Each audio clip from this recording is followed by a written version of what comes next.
speaking. I love you so very much. Today, I will tell you a story that is likely going to make you quite uncomfortable.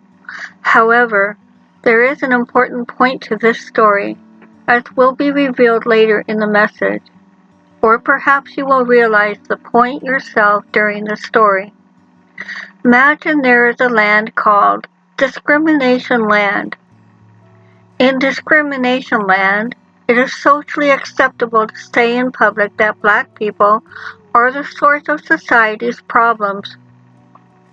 In Discrimination Land, even government officials sometimes joke that white people are superior to black people in some way. People don't get in trouble for making these jokes.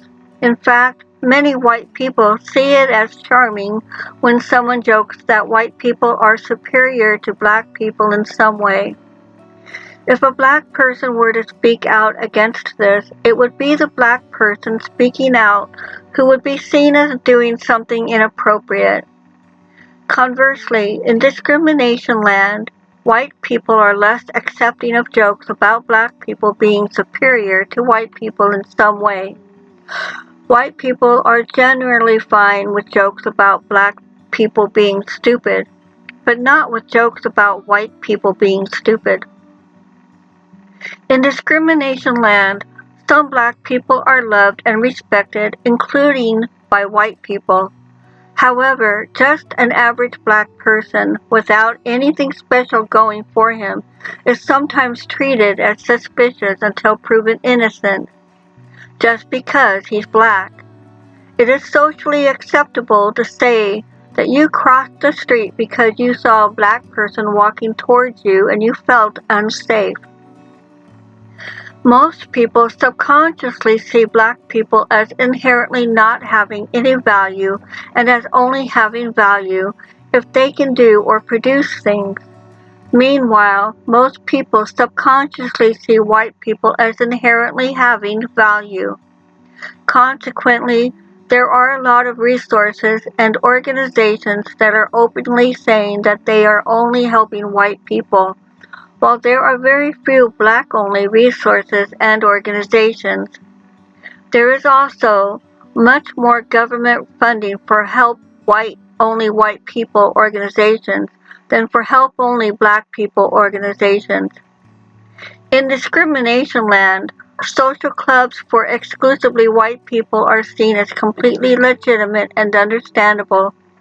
It is seen as obvious that some white people want to be in a space where there are no black people present. Meanwhile, social clubs for exclusively black people are seen as suspicious and potentially problematic. The only legitimate kind of black people only club would be one in which black people are explicitly there to better themselves in some way, but just a black people only club where black people can hang out with each other and talk and have a drink and perhaps play some chess. Oh, no, no, no. A number of white people see that as very bad, even though white people also think that it is completely acceptable and understandable for a white person to want to be in a space where there are explicitly no black people allowed. In Discrimination Land, courts and police are theoretically supposed to be fair. However, if there is a conflict between a white and a black person, cops and courts are usually strongly biased in favor of the white person, and everyone knows this. White people also get measurably lighter punishment for the same crime than black people do. This is seen as a good thing, because black people are seen as inherently more violent and thus as deserving of harsher punishment if they commit a crime. Few people care that even if black people really are more violent in general, that doesn't mean that it's fair for an individual black person to receive a harsher punishment for the same crime than an individual white person would. White people like to talk about equality. However, if there was a referendum on whether practical measures should be implemented to make sure that courts gave equal punishment to white and black offenders, Many and perhaps most white people would secretly vote against these measures. Many white people like that white people get lighter punishment for the same crime. Some white people don't like this, but also don't do anything, even though if the moderate white people took a bit of action, then this unfairness would be resolved quite quickly. That's a pattern in general. You have the white people who openly say that it is good that they have privilege over black people in certain areas. These white people will often actively work to defend or even extend their privilege, and they will actively work to hurt black activists.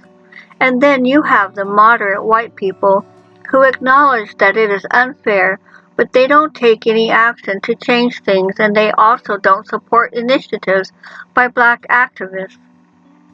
And so the discrimination continues.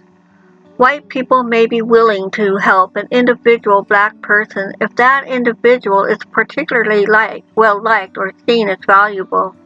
However, if black people as a group have a problem, then white people generally only give lip service to the idea of helping black people. Meanwhile, white people feel that black people should tangibly and practically help white people.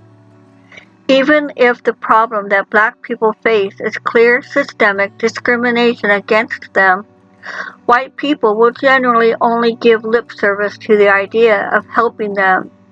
However, if white people feel that they are being disadvantaged in any small way whatsoever, then white people will mobilize and take action and ask for tangible help from black people. In discrimination land, many businesses will prioritize hiring white people over black people, either as official policy or secretly. Again, some white people openly like this, and some white people don't like it, but they also don't lift a finger to change the situation. Similarly, there are also quite a few scholarships for exclusively white people, even though white people are already more likely to attend university. It is not socially acceptable to be a black people's rights activist. Even the more moderate white people often oppose black people's rights activists. In discrimination land, far more black people kill themselves than white people, but no one really cares. Usually, people just say that it's up to black people to change this. In discrimination land, black people do the vast majority of the hard, tough, dangerous, dirty work that is needed to keep society running. Far more black people die at work than white people. White people do safer and relatively more comfortable work and fewer and more convenient hours. These kinds of comfortable office jobs often discriminate against black people during the hiring process. Are white people grateful that black people do the hard, uncomfortable, demanding jobs that are needed to keep society running? Usually not. It's more common that white people work fewer hours and do more convenient and comfortable work, and then complain that black people earn more money. Even though white people make as much as black people if they work the same hours at the same job. Any perceived unfairness against white people is complained about bitterly by some white people, even if that unfairness doesn't actually exist. In discrimination land, if a ship is sinking and there are too few spots on the rescue boat, people think that black people should willingly give up their spots to white people and accept their death. A number of white people also think that if war breaks out, that the government should draft black people but not white people to go fight. Meanwhile, people talk about black privilege. In discrimination land, more research money is spent on a kind of cancer that primarily affects white people, and far less research money is spent on a kind of cancer that only affects black people.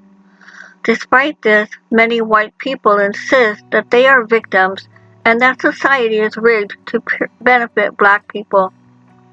Sometimes the term toxic blackness is used. It is not socially acceptable to talk about toxic whiteness. If black people complain, both black and white people often tell them to black up, which means shut up, don't complain, don't show your pain, and go do some productive work. The supposed equality movement for white and black people is called whiteism, and it contains some white people who absolutely hate black people. The more moderate white people in the whiteism movement make no real effort to tell the people in their movement to stop openly saying that they hate black people. They are more concerned with trying to get black people to behave in a way that benefits white people. Despite the claims that whiteism is a true equality movement that is good for white and black people, whiteism almost never takes tangible action to address clear cases where black people face systemic discrimination. So, that is what discrimination land is like. It sounds like a horrible dystopia, right? Well, you may very well be living in discrimination land. If you replace black person with man and white person with woman, then the above dystopia is the West as it is today. So yes, the entire story was one big metaphor about the West in 2024, with black people standing in for men and white people standing in for women. People are used to thinking of men as evil, privileged oppressors, and think of black people as victims who should be helped. Therefore, people are often emotionally fine with men being treated badly, but not with black people being treated badly. That is why this message is so uncomfortable. However, in the West in 2024, I really don't think that it is useful to treat men as evil, privileged oppressors. Are there individual men who genuinely are evil, privileged oppressors? Yes, there are, but that doesn't justify treating men as a group in that way. In the West in 2024, average men really don't have more privilege on the whole than average women do. Rich men also aren't rigging society to benefit men. See, for example, more money being spent on breast cancer research than on prostate cancer research. Or there being more women's university scholarships than men's university scholarships, even though already more women attend university. I'm not saying that black people and women don't face discrimination. And yes, there are differences in context between men, black people, women, and white people. Still, if some treatment of black people in this message made you really uncomfortable, then I invite you to consider if it is okay to treat men that way.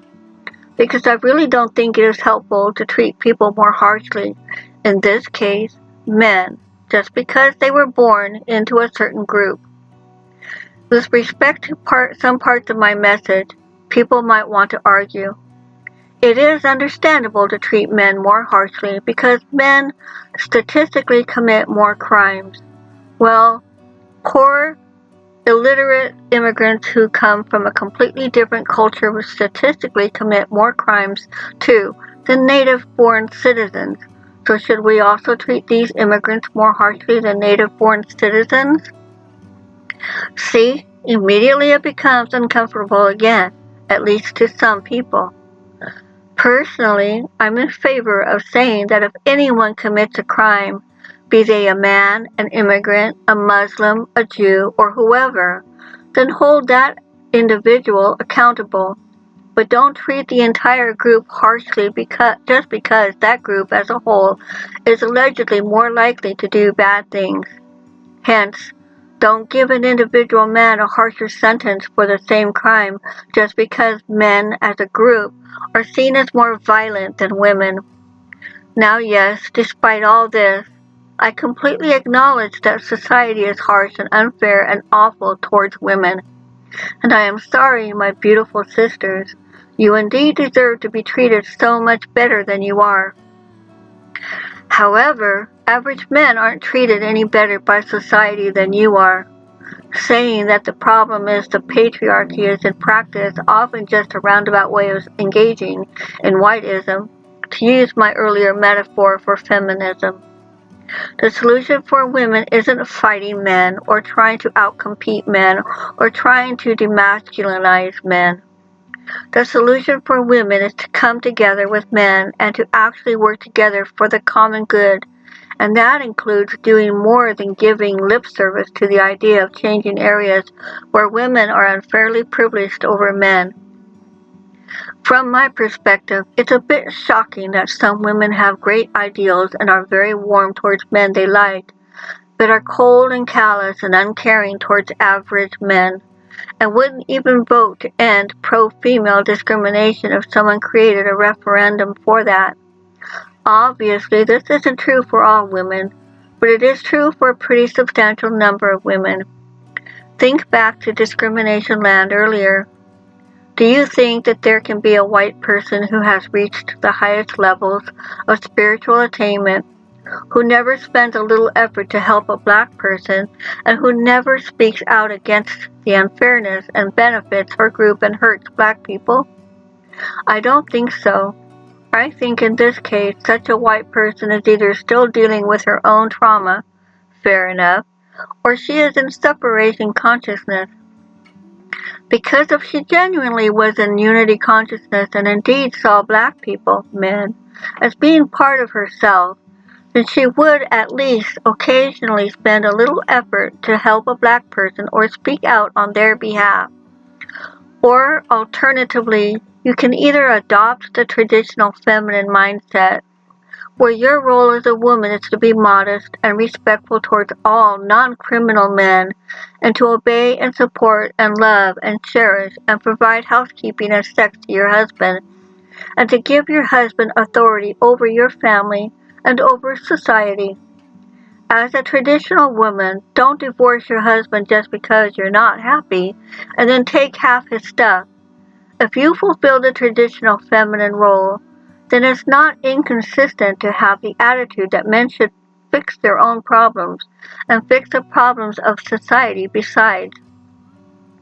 It's fine to expect men to fix society and fulfill the traditional male role if you fulfill the traditional female role. Because if you expect men to be the ones to take responsibility to fix society, then you must give them authority over society. It doesn't make sense to expect someone to take responsibility without giving them authority. The other option is to adopt the modern position that men and women should be equal in all ways. Well, in this case, you want men to help women out, and you want men to address things that are structurally unfair towards women, right? Well, if you want equality, that means that women should also actively help men out and actively work to fix structural unfairness towards men. It doesn't really work to say, "Oh yeah, I agree, but some other woman should do that," or "It's not my responsibility to help men," because almost all women are saying that. If courts or hiring practices blatantly discriminated against women, then women also wouldn't accept it if nearly all men said, "Oh yeah, I agree, but some other man should fix that." Or, "It's not my responsibility to help women." If women killed themselves 3 to 4 times as much as men, or if 92% of workplace deaths occur to women, then women would expect men to immediately help them, right? And indeed, men would immediately take action in that situation. Well, in reality, men kill themselves 3 to 4 times as much as women do, and 92% of workplace deaths occur to men. So it would be good if women could start helping men. I know life isn't all sunshine and roses for women either, but women don't face systemic discrimination. Even the more moderate and reasonable women often don't support male men's rights activists, even the ones who make very reasonable requests. If practically no one supports male men's rights activists, then it logically follows that men can't change this by themselves. Moreover, it's not a very enlightened perspective to be in a group with unfair privilege and to say that it's up to the discriminated against people to change that. I'm not saying that every woman must dedicate her life to men's rights. I'm not suggesting that women occasionally speak up against the unfairness or occasionally spend a little effort to help average individual men. Men have been a lot better in the last 100 years with listening to women and agreeing to reasonable requests than women have been about listening to average men and agreeing to reasonable requests. Maybe that was appropriate in the past, back when women genuinely didn't have certain rights, but it's not appropriate anymore because average men really aren't unfairly privileged anymore. The number of men in certain highly paid positions is just a result of more men choosing to study certain subjects and more men choosing to work 60 hours per week. Nowadays, men are more likely to be unfairly biased towards women than towards men during hiring or promotion processes. If you would protest against white people quotas but not against women's quotas, then you might have some victim mentality or anti-man resentment to work through. If women demanded an end to female-only hiring quotas, for example, it would go away immediately. And the day that women actually take some real-world action to help average men might very well be the day that your society starts healing. Until that happens, your society might very well keep declining. Average men are the workhorse of society. So long as the workhorse keeps being neglected and beaten and told to fix its own problems, I think your society will just keep getting worse, so long as there is no big intervention. If everyone sees it as not their responsibility to help the workhorse, then everyone suffers, because you all need the workhorse to work, and the workhorse is currently sick and can't do it alone and needs love and care. Let's say that the supply of money in a society remains stable. However, the workhorse of society is severely ill and as a result fewer goods are produced. Well, now the same amount of money is chasing fewer goods and hence prices go up. And hence there is inflation. So yes, reckless amounts of new money are being created, but part of the inflation also comes from the workhorse of society, average men, struggling so much, and no one helping the horse. The good news is that even relatively small actions can make a difference. I understand that not everyone has the energy to organize an anti-male discrimination demonstration, but even just being kind to an average man, and not only being kind towards the exceptional man, or giving men a compliment, or listening to them can make their month. This channeler still remembers that a random woman gave him a glass of water a decade ago when he was outside working during a hot day. Seemingly, average men are very unused to receiving kind gestures from random women. Men are also so unused to being appreciated that they often remember compliments for years, or for the rest of their lives. So you can help a man a lot with not much effort. Even just a little kindness or appreciation goes a long way. I wish you a very good week. With love, your star sister, Tunia.